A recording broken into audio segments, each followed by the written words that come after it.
Hey everyone, this is your girl Lala, aka the baddest woman on YouTube. And if you are new to my channel, make sure you go ahead, comment, like, subscribe. I think I said this all wrong. Don't judge me, y'all. And also, cop my merch. Follow me on my social medias. I'll leave that information down below. Now, first and foremost, this is pretty much based on to my wrestling geeks out here. This is gonna be my unpopular opinions. The wrestling edition, trust me, for your non-wrestlers, I got y'all. Don't worry. Again, I'm going to put a disclaimer out there. This is just my opinions. So don't get mad, because I know how y'all internet wrestling community get. Y'all get a whole little butthurt. Y'all get a little uptight. It's going to be okay. It's going to be okay. Okay, my first opinion, first and foremost, that superstar shakeup with Raw and SmackDown, I'm trying to be nice about this. So I'm gonna say it was not up to par. I'm gonna say why. It was up to par, and then some of them was like, okay, fine, we'll sit with that. When we had Roman Reigns go to SmackDown, okay, cool, fine. You got AJ Styles coming to Raw, cool, fine. But there was some stuff that was just fucking up. Okay, you bring Andrade and Zelina to Raw, right? Charlotte is still at SmackDown. You have the Usos come to Raw. You have Naomi come to Raw. Tell me y'all get understanding where I'm coming from with this, and comment down below. So, as you guys remember from the Hall of Fame, the little red carpet, everybody shot their little outfits, they talk on the mic. Charlotte Flair revealed that her and Andrade has been dating. It was the whole coming out thing, I guess, whoop-de-doo. So, for my understanding was people were complaining that, oh, well, if the Usos go to Raw along with Naomi, and Naomi is married to, Jimmy Uso, okay, why can't Charlotte have the same thing? First of all, if Charlotte wanted to come to Raw, it would have been at a drop at a dime. What I think probably happened was she wanted, and this is my opinion, she's trying to figure out, okay, why me and my man is separating. So what they did, what she probably did was call Dear Old Dad. Dear Old Dad, he made a phone call. He's back on SmackDown along with Zelina. And probably Zelina was like, oh, hell no. You better bring my man with me too, which everybody knows that she's married to Aleister Black. So it's like, okay, everybody wins. Now, the next one with the Superstar Shakeup, this is when they won with me, was when they brought Elias to SmackDown. Because mind you, when Elias started, he started on Raw. He never been on SmackDown. So it was great for him to, be on SmackDown. So we could see what he could bring to the table. Who else? They brought back Luke Gallows and, oh God, what's his other name? And Carl Anderson. Brought them back to Raw. And then this is the part I did not understand. They separated, I don't know if they separated the bar, because that day, all of a sudden, you see Cesaro going against Cedric Alexander. Now, if you guys remember Cedric Alexander was from 205 Live. So most likely what they're doing is from, just like they did with Mustafa Ali, they brought him from 205 Live to SmackDown. And that dude's been a hit. He going places. So I would say this Superstar Shakeup was like a hit and miss for me. So let's hope and pray to God to see what can they bring to the table when it's coming down later down the line. I know it's like talking way beyond, but what can they bring to the table when it comes to Survivor Series? Because every freaking year, SmackDown Live always loses. I'm not liking that. I'm not. Every minute Raw always wins. But for some reason, SmackDown always get the upper hand in different pay-per-views. Like sometimes WrestleMania, sometimes SummerSlam. So let's see what happens. My next unpopular opinion, Lucha Underground ain't coming back. They ain't coming back. It's not coming back. I lost all hope ever since the last story I covered where people was trying to figure out what the hell was going on. You know, you got other superstars that's already in AEW, that's already in like Ring of Honor. And it's getting to the point whereas some of the Lucha Underground superstars are looking to ask for a release. You got Exolicious, aka Sonny Kiss, who's at AEW, asking for a release. You have Jeff Cobb, also known as Matanza, asking for a release. Famous B asking for a release. So you got other people asking for a release from Lucha Underground because ain't shit moving. We're in April. I know usually when it gets a little closer, you know, it starts like, you know, they start showing the previews and this, that, and third. And then you have other people that they're in TNA Impact. Brian Cage. Oh my God, what's this chick's name? She's engaged to him. She's engaged to Brian Cage too. And I think she's in TNA Impact as well. So, Melissa Santos, I think that's her name. But you got other people moving on to bigger, better things. And Lucha Underground is just, the way it ended, we're thinking it's going to be another season, but I don't think Lucha Underground is coming out with another season. Next unpopular opinion is Mustafa Ali. This man is going to go places. I see him carrying a title. I'm not going to say the WWE Championship because it's too soon. I do see him as the Intercontinental Champion now. Like a mid-card title, like starting out. Or I see him as a tag team champion with somebody that he could cope with the aerial moves he has. That's the only thing I see right now so far. Don't get me wrong. He was able to pin the WWE Champion Daniel Bryan at that time. So you can tell once you pin a WWE Champion, you are going places. They looking at you. So this, most likely Mustafa Ali, he is going places. He's going to go far in WWE. First and foremost, with the women's division, my unpopular opinion with this is Dana Brooke is being underrated. I mean, she's been there for the longest, and now she shed some pounds, she toned up, she looked good. I know she had like her win over Ruby Riott, and now she gets the opportunity to be in a Money in the Bank match. Thank fucking God, okay? They've been just having this girl back there doing catering or have her do some other stuff. It's just too much. Give Dana a chance, okay? Don't get me wrong, Natalya had a chance to. She was a SmackDown Women's Champion. Naomi was 2-time SmackDown Women's Champion. Alexa Bliss, don't let me get started with this woman. She's 5-time Women's Champion. She's Raw and SmackDown. And she was Money in the Bank winner. Can we give somebody else, another woman, a chance, please? Because I don't know how I feel about Money in the Bank. And if it is not up to par, I swear to God, I'm going to drag this pay-per-view, okay? Literally drag. I have no problem doing that because I did it before. Next unpopular opinion. The Iconics, they're good women's tag team champions. I'm going to tell you why. Before y'all go in the comments and be like, Lala, why you say that? They whack. First of all, they both have this bomb-ass chemistry. I knew the Iconics, Billie Kay and Peyton Royce had this chemistry before they became the Iconics. Like, I watched them from NXT, and they're some bad bitches. You know? And if they turn babyface, it'll be awkward for me. I like them as, like, heels. They're good. You know, some of them, you know, when they went away, got the little makeover, you know. They still look good, but for them to be tag team women champions, I am all here for it. I even voted for them to win. I mean, yes, it was great for Sasha and Bayley to be the first ones. That's great. That's cool. I ain't gonna lie. I thought it was gonna be Tamina and Nia Jax, but the odds were not in their favor. Y'all know what happened. I'm not gonna relive it.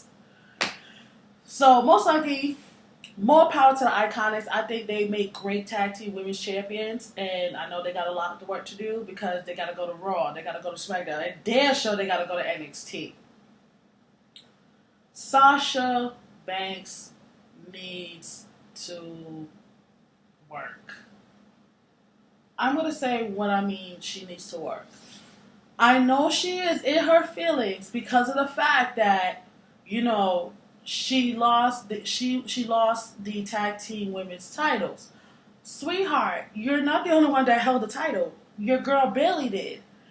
And word on the street, there was a lot of like yelling and, you know, carry on between Bailey and Sasha. And now Sasha feel like she's underrated. This girl went onto Twitter. You know, first of all, what you're not going to do, especially when everybody's watching you, you do not express yourself on social media. Because you're going to have the streets talking. You're going to have people think, okay, she want to leave. And that's what happened. After WrestleMania, people thought that she was going to leave. That she was not going to want to be in WWE no more. We thinking Shorty might end up going to AEW. She needs to just work on your craft. And I mean, you're still going to be the boss, but make sure be the boss that you are. That's all I can say about Sasha Banks. Like, she needs to just get out her feelings and just work. Just work. It's not that hard. Just work. Next one is, they should have never separated the Riot Squad. How you gonna have Liv Morgan all the way in SmackDown and the other two, Ruby Riott and Sarah Logan and fucking Raw? That doesn't make no sense unless you look at Sarah Logan and Ruby Riott to be future tag team champions. That's the only thing I can think of. Because it's just straight foolery. So what are they gonna do with Liv Morgan on SmackDown? What are they going to do? Because if you think about it, hopefully, I think they squashed it already. Because if you guys remember, you know, my wrestling geeks out there, if y'all remember Liv Morgan and Carmella had like this beef because their hair is blonde. They're wearing the same outfits, like, you know, the tank top and the sweatpants and the joggers and not the Chucks, but the Jordans. You know, they both wear the same type of outfits. They was going back and forth on Twitter. But I think that situation died down. For one, both their gears are... I think Liv Morgan, her gear has not changed as much because she still wear the joggers and the Jordans and the crowd tops. The same thing where I know Carmella, her outfit has changed. Sometimes she wear like the cute little bra and sometimes a little, I don't even know what to call those bottoms. I don't know, they're like boy shorts sometimes, or it looks like straight underwear with stage tights, and sometimes she wears the Jordans too. Both their hair colors has changed.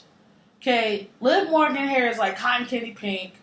Carmella's hair is like dark as night. So it's like, I guess it's squashed.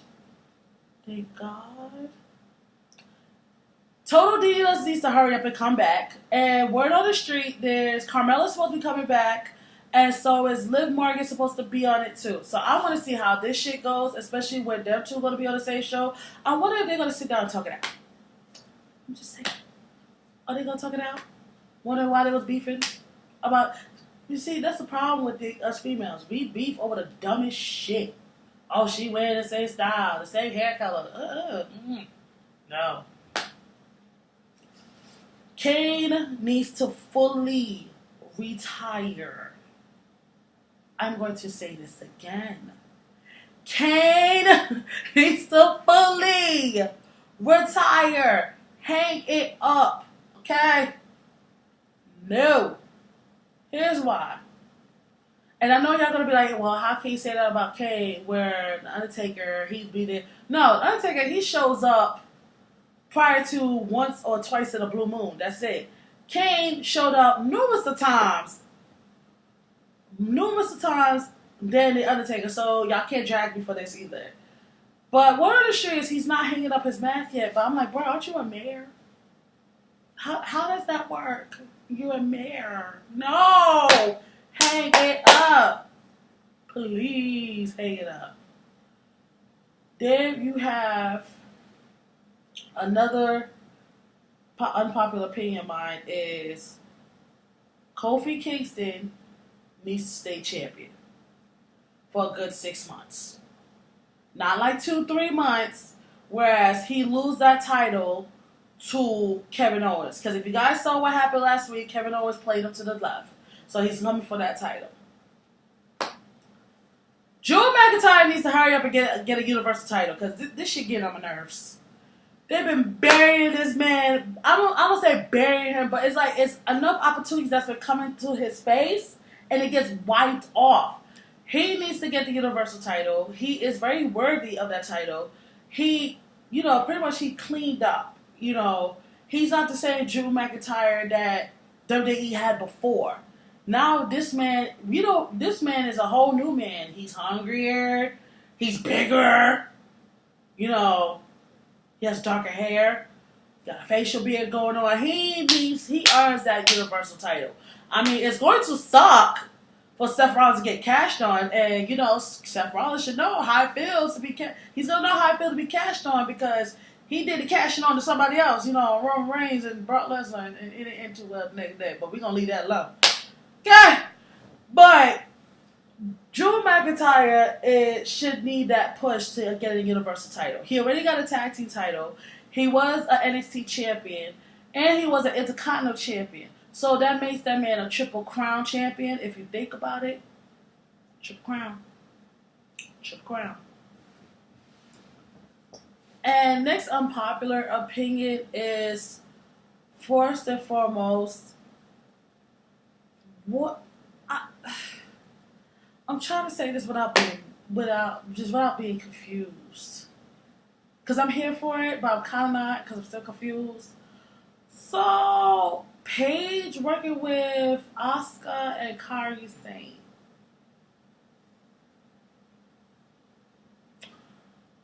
I mean,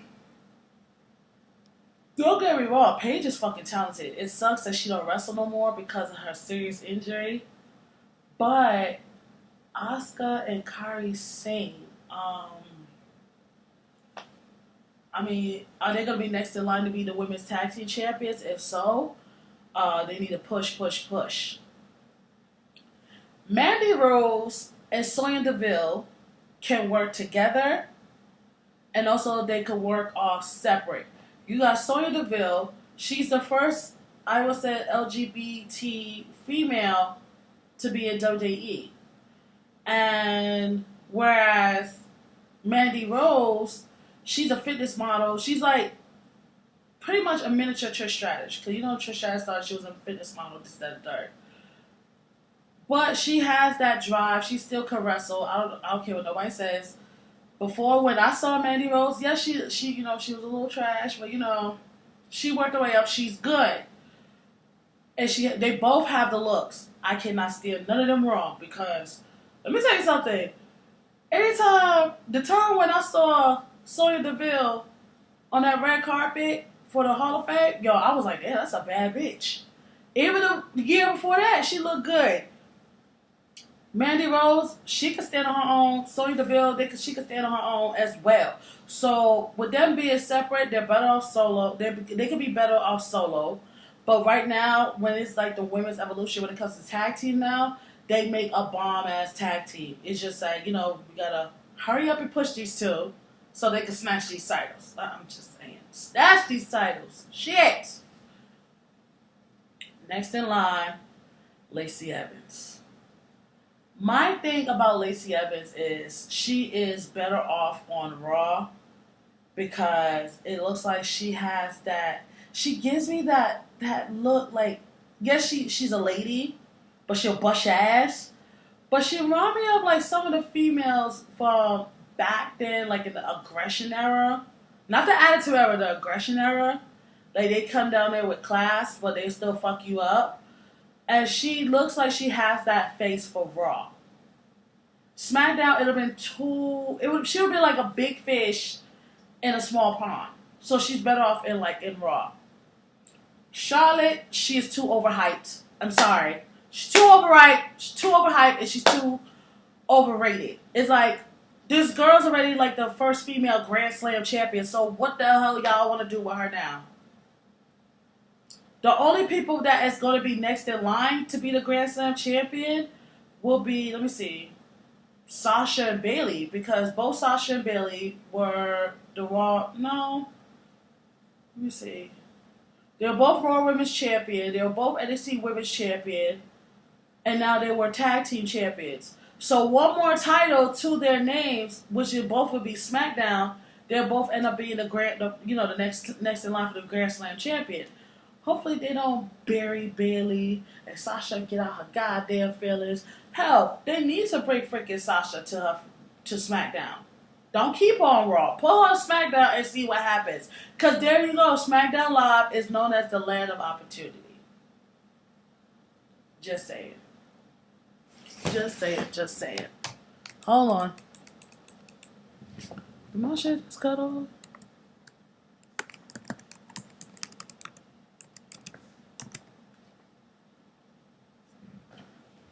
Sorry, my stuff just cut off. It's known as the land of opportunity, so why not bring Sasha Banks to SmackDown Live? Don't keep on Raw no more. My other unpopular opinion is Corey Graves. Everybody know what you've been doing. You know, I think Corey Graves, he's like the next JBL. But because of his attitude backstage and what he's been doing, you know, everybody knows what he was doing with him and Carmella. But word on the street is he was doing all this while he was with his wife. But word on the street is like they were legally separated while he was with Carmella. So I don't know. Next and last, final unpopular opinion. What in the blue bumblefuck are they doing with Bray Wyatt? I'm sorry, excuse my language. Because, you know, when everybody saw, like, the commercials, when they saw the little creepy-ass puppets, we were like, okay, what the fuck is going on? Then we had this Pee-wee's Playhouse creepified kind of foolery, because I don't believe that Firefly Playhouse for nothing. That looks so wrong in so many ways. It looked like he's all smiles and giggles, but don't y'all wait. He gonna go back to his old self, and y'all gonna be like, what the hell? I'm telling you, it's like it's shooting for him to be back to his old self, but they doing like this whole Pee-wee's Playhouse thing. So I'm gonna wait this out. But for some reason, I have like a little teeter-totter situation how I feel about this. So let's just see what happens. Well, this is all I have for my unpopular opinions, the wrestling edition. Comment down below, like this video, hell, share it amongst your friends. Till then, this is your girl Lala. Y'all have a blessed day. Peace.